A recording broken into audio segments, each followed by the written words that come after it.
Good afternoon, everyone. Ian Maddox coming to you from the HMFP Financial Planning Simplified weekly video. A couple weeks back, we had a question that was posed by one of our viewers. The question was, is the stock market rigged? And I responded to that question, and the following day it dawned on me that there are a number of stock market myths that still exist. They prevail today, and I thought that it would be neat to do a four-part series addressing some of those myths. So, part one, the question is investing in the stock market the same as gambling, taking a trip to Vegas and heading up to the roulette table?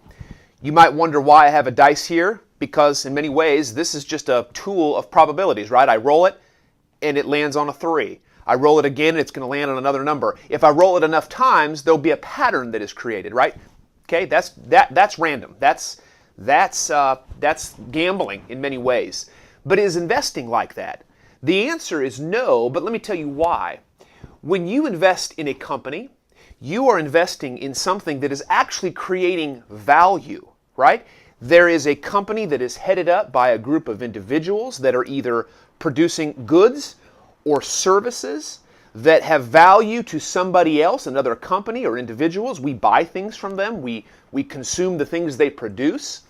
There are jobs created, right? They're actually contributing to the economy. When we own stock in that company, we get to participate in that value.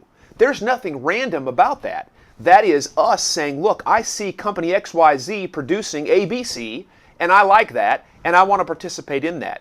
So I will buy shares of that corporation, and I get to participate as a partial owner of that organization and the value that they produce for the economy. That's very different than rolling dice.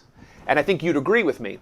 I think where this perception comes from is, or this myth, is the idea that from day to day, and sometimes even in the middle of the day, there can be all kinds of swings of price of a particular company. Now, in that regard, yeah, that can be kind of confusing. Sometimes there are emotional things that are happening that can cause price to swing in a short-term basis that isn't actually based on the fundamental value of a company, right? So in that regard, I do understand why people might look at it and say it just seems random to me. And sometimes there are movements that aren't tied, like I said, to a fundamental valuation of a company. But over the long haul, these are real people running real companies, producing real things that are of value to exchange for other things. And that is not anything like gambling, going and playing, the roulette wheel or blackjack or you name it. So again, Ian Maddox, good to connect with you guys. You can always reach us with the links below. Send your questions our way. If we can be of help, let us know. Talk to you soon.